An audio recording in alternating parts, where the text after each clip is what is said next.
바로 2025년 두바이 에어쇼, 그리고 특히 거기서 조비 에비에이션이 어떤 계획을 가지고 있는지 거기에 초점을 맞추고 있습니다. 네. 이 에어쇼가 왜 중요하고 또 조비의 참가가 미래 항공 모빌리티에 어떤 의미가 있을지 한번 제대로 펼쳐보겠습니다. 이 빠르게 변하는 첨단 항공 모빌리티, AAM이라고 하죠. 이 분야에서 왜 하필 두바이 에어쇼, 그리고 또 왜 조비라는 회사가 이렇게 주목받는지 그 배경을 좀 짚어보는 시간이 될 겁니다. 네. 어쩌면 이게 미래 교통이 어떻게 될지 그 청사진을 가장 먼저 볼 수 있는 기회일 수도 있어요. 조비가 그리고 있는 큰 그림 함께 들여다보시죠. 좋습니다. 그럼 먼저 그 두바이 에어쇼 자체부터 좀 자세히 알아볼까요? 그냥 화려한 비행쇼 그 이상이라고 하셨는데 어느 정도 규모인가요? 이게 보니까 경년으로 홀수해에 열리고 두바이 월드 센트럴 공항에서 열린다. 세계 최대 규모의 항공 우주 박람회다. 이렇게 나와 있네요. 맞습니다. 규모도 엄청 크지만 진짜 핵심은 이게 철저하게 비즈니스 행사라는 거예요. 아, 비즈니스요? 네. 주신 잔료들에서도 나오지만 뭐 보잉이나 에어버스 같은 그런 큰 회사들은 당연하고 록히드 마틴 같은 방산업체, 또 전 세계 항공사들, 부품 회사들, 기술 기업들, 심지어 각국 정부 대표단이나 군 관계자까지 다 모이는 자리입니다. 그러니까 그냥 구경꾼보다는 실제 선수들이 모이는 거죠. 선수들이요. 모여서 구체적으로 뭘 하나요? 2013년 행사 때는 무려 2천억 달러. 와, 우리 돈으로 하면 거의 200조 원이 넘는 그런 엄청난 규모의 항공기 구매 계약이 있었다고 하던데요. 바로 그겁니다. 그 계약 규모 자체가 이 행사의 성격을 딱 보여주는 거죠. 야, 정말 세계 항공업계의 큰 장날이네요, 진짜. 그렇죠. 물론 뭐 볼거리도 화려합니다. 최신 전투기나 여객기가 막 고개 비행하고 그러는 비행 시연. 이건 뭐 항상 인기 최고고요. 네네. 지상에도 수많은 항공기, 드론, 인공위성 모형 같은 거 전시하는 정적 전시구역도 중요하죠. 그런데 행사의 진짜 핵심은 사실 다른 데 있어요. 어딘가요? 그 전시 부스들 말씀이신가요? 정확합니다. 수백 개 기업들이 부스를 차려놓고 거기서 눈에 보이지 않는 치열한 경쟁, 또 협력이 막 벌어지는 거죠. 최신 항공 부품 기술, 차세대 엔진, 뭐 첨단 항전 장비, 방위 시스템, 우주 기술 이런 것들이 막 소개되고요. 실제 구매 계약이나 파트너십 논의가 물밑에서 아주 활발하게 진행돼요. 아하. 그리고 또 중요한 게 업계 최고 전문가들이 모여서 컨퍼런스나 세미나를 열어요. 뭐 예를 들면 탄소 중립을 위한 지속 가능한 항공 연료, SAF라고 하죠. 그런 거 도입 전략이라든지 도심 항공 모빌리티 상용화 방안, 차세대 통신 위성 기술 같은 거. 이런 걸 논의하면서 사실상 전 세계 항공 우주 산업의 현재를 보고 미래 방향을 정하는 그런 플랫폼 역할을 하는 셈입니다. 조비 에비에이션이 딱 전면에 나선다는 거네요. 2025년 에어쇼의 핵심 테마 중 하나가 첨단 항공 이동성, AAM, 그러니까 에어택시 같은 미래형 항공 교통 시스템이고 조비가 이 분야 주요 참가사로 딱 나와 있더라고요. 네. 심지어 조비 웹사이트에도 최신 항공기 개발 성과랑 시장 전략 발표하겠다 이렇게 참여한다고 밝혔다고요. 네, 맞아요. 그냥 참가하는 걸 넘어서 조비한테는 이번 에어쇼가 아주 중요한 전략적인 기회인 거죠. 그동안 개발해온 EVOTOL, 그러니까 전기 수직 이착륙 항공기죠. 그거 최신 버전이나 뭐 구체적인 기술 서양, 성능 데이터 이런 걸 공개할 가능성이 높습니다. 네. 그런데 여기서도 주목해야 할 점은 이 사람들이 단순히 우리 이런 멋진 비행기 만들었어요. 여기서 끝이지 않을 거라는 거예요. 아, 그 이상이다. 그렇죠. 그러니까 어떤 특정 도시에서 구체적으로 언제부터 뭐 요금은 어떻게 받고 서비스는 어떻게 할 건지 이런 상당히 구체적인 시장 진출 로드맵을 발표할 가능성이 크다. 이런 분석이 나오고 있어요. 시장 진출 로드맵이요?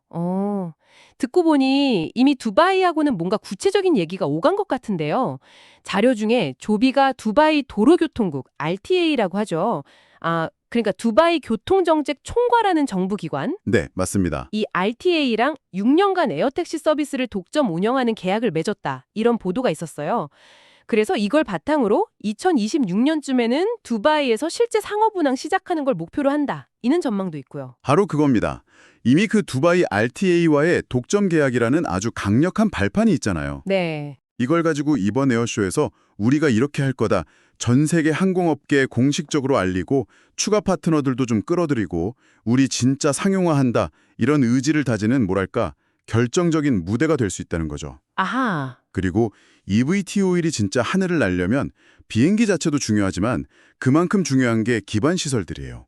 버티포트라고 부르는 전용 이착륙 시설도 지어야 하고 충전 인프라도 엄청나게 깔아야 하고 수많은 에어택시가 안전하게 다니려면 도심 공역 관리 시스템도 새로 만들어야 하고 또 완전히 새로운 비행기니까 안전 기준이나 운항 규제도 마련해야 하고 이게 할 일이 정말 많거든요. 그렇죠. 근데 이번 에어쇼 프로그램에도 인프라와 규제 관련 세션이 딱 예정되어 있다는 게 이걸 보여주는 거죠.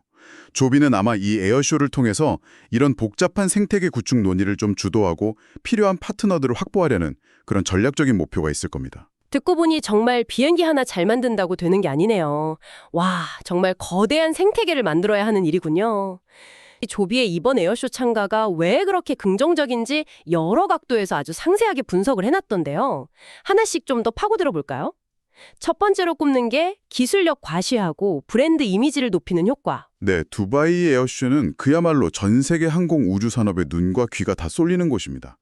특히 여기가 전통적인 북미나 유럽 시장뿐 아니라 중동, 아프리카, 남아시아, 이른바 미사 지역의 잠재 고객, 투자자, 정부 관계자들이 정말 많이 오거든요. 아, 그렇군요. 이 사람들한테 조비가 자기들 eVTOL 기술력, 특히 도심에서 중요한 저소음 기술이라든지 안전 시스템이 얼마나 뛰어난지 이걸 효과적으로 보여주면 그냥 실리콘밸리 스타트업 이미지를 넘어서는 거죠.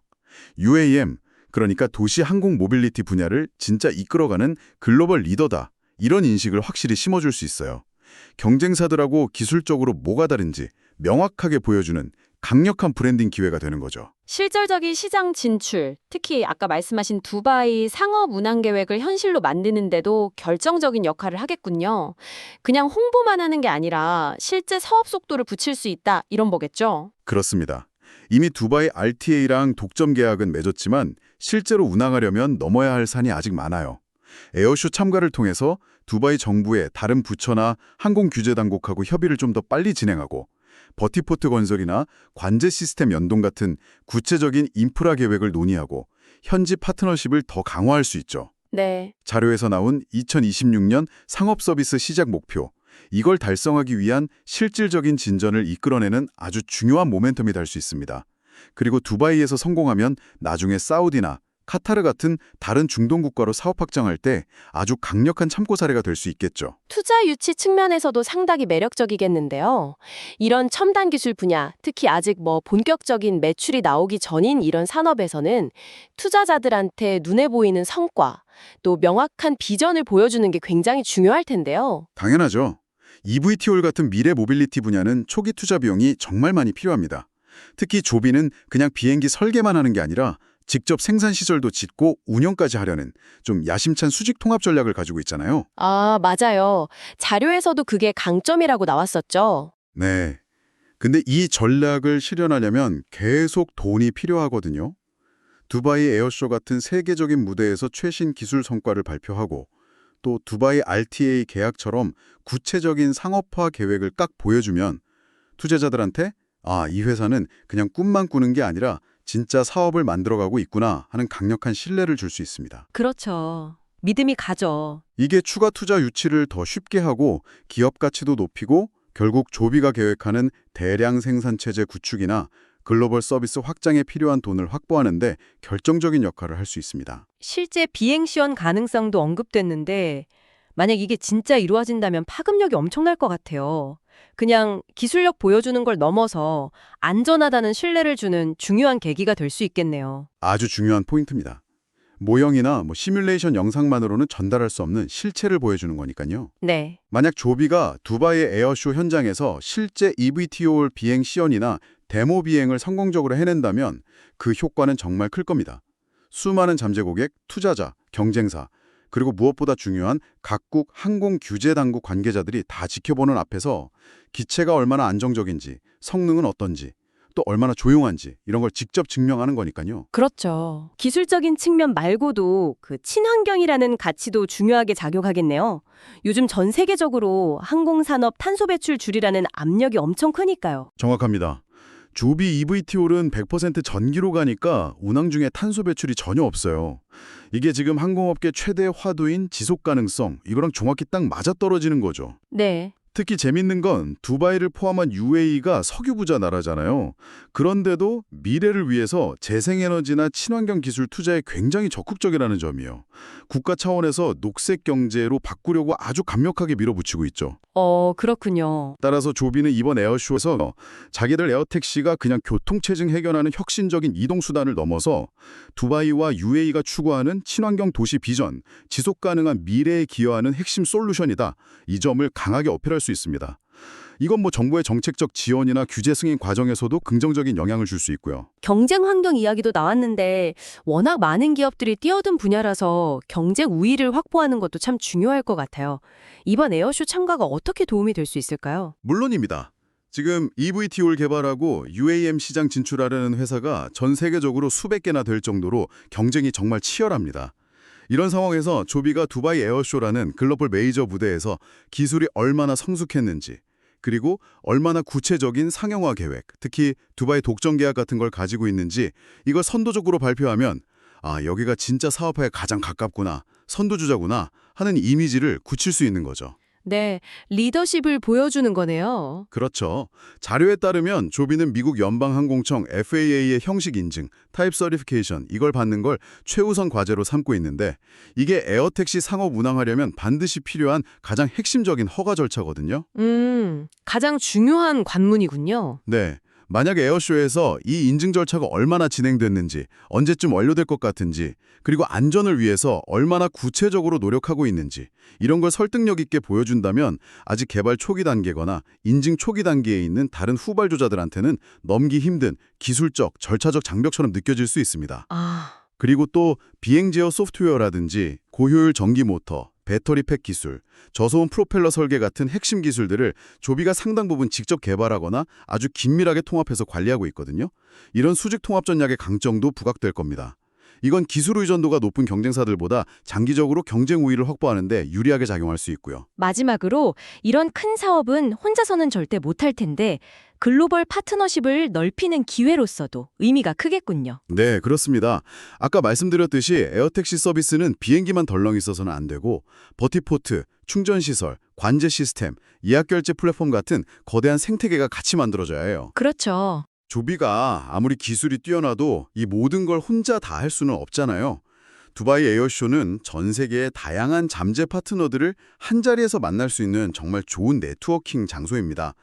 예를 들어서 기존 항공사랑 코드쉐어 같은 공동운항이나 연계 서비스를 개발한다든지 공항 운영사랑 버티포트를 같이 개발하고 운영한다든지 전력회사랑 안정적인 충전 인프라 구축을 협력한다든지 통신사업자랑 끊김없는 운항 데이터 통신망을 확보한다든지 스마트 시티 솔루션 기업이랑 교통관리 시스템을 연동한다든지 다양한 분야에서 협력 기회를 찾을 수 있죠. 정말 다양한 분야네요. 특히 아까도 말씀드렸지만 UAE를 비롯한 중동 국가들이 미래 산업 키우려고 돈을 엄청나게 투자하고 있거든요. 그래서 현지 대기업이나 국부펀드 같은 곳하고 전략적인 제휴를 맺거나 공동 투자를 유치할 가능성도 열려 있습니다. 조비가 생각하는 제조, 운영, 인프라를 다 아우르는 통합 모빌리티 서비스를 진짜로 만들려면 강력한 파트너 네트워크가 꼭 필요한데 이번 에어쇼가 그 네트워크를 만들고 넓히는 중요한 발판이 될 겁니다. 네, 오늘 저희가 함께 살펴본 자료들을 쭉 종합해 보니까 이 조비 에비에이션의 2025년 두바이 에어쇼 참가는 그냥 단순히 신기술 보여주는 걸 훨씬 넘어서는 아주 여러 겹의 의미를 가지고 있군요. 그렇죠. 실제 시장인 두바이에서 자기들 입지를 단단히 하고 글로벌 투자자들한테 신뢰를 얻고 기술 리더십을 보여주고 또 미래 사업에 꼭 필요한 글로벌 파트너십을 만들려는 아주 치밀하고 전략적인 움직임이라는 걸 알 수 있었습니다.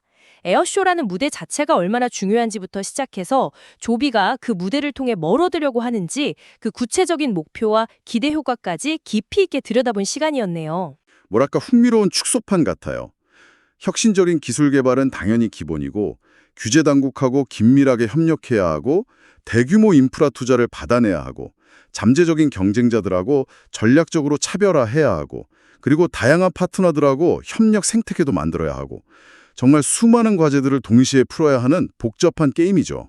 네. 2025년 두바이 에어쇼에서 조비가 과연 어떤 구체적인 발표로 세상을 놀래게 할지, 그리고 그게 이 미래 항공 모빌리티 산업 전체에 어떤 영향을 줄지 계속해서 좀 주목해 볼 필요가 있겠습니다. 오늘 논의를 마무리하면서 우리가 흔히 에어택시나 EVTOL 같은 미래 모빌리티 얘기할 때 그 하늘을 나는 비행기 자체의 놀라운 기술이나 디자인에 좀 혹하기 쉽잖아요. 네, 그렇죠. 멋있으니까요. 근데 오늘 우리가 이야기 나눈 것처럼 조비를 포함해서 이 산업 전체의 성공은 어쩌면 기술 자체보다 더 복잡한 문제들에 달려있을 수도 있습니다. 각국 정부가 얼마나 빨리 안전 규정을 만들어주고 승인해줄까 하는 규제의 속도 문제. 또 도심 곳곳에 버티포트와 충전소를 충분히 설치할 수 있을까 하는 인프라 구축의 문제.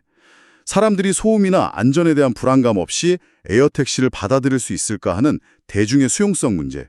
그리고 결정적으로 택시나 자가용보다 엄청나게 비싸지 않으면서도 회사가 수익을 낼 수 있을까 하는 경제적 지속 가능성 문제. 정말 많네요. 네, 이런 다양한 비기술적인 장벽들이 존재하는데요. 당신께서는 이 중에서 궁극적으로 이 에어택시 서비스가 우리 일상 속에 자리 잡는데 가장 큰 허들, 가장 넘기 어려운 장벽은 과연 무엇이라고 생각하시나요? 한번 생각해 보시면 좋겠습니다.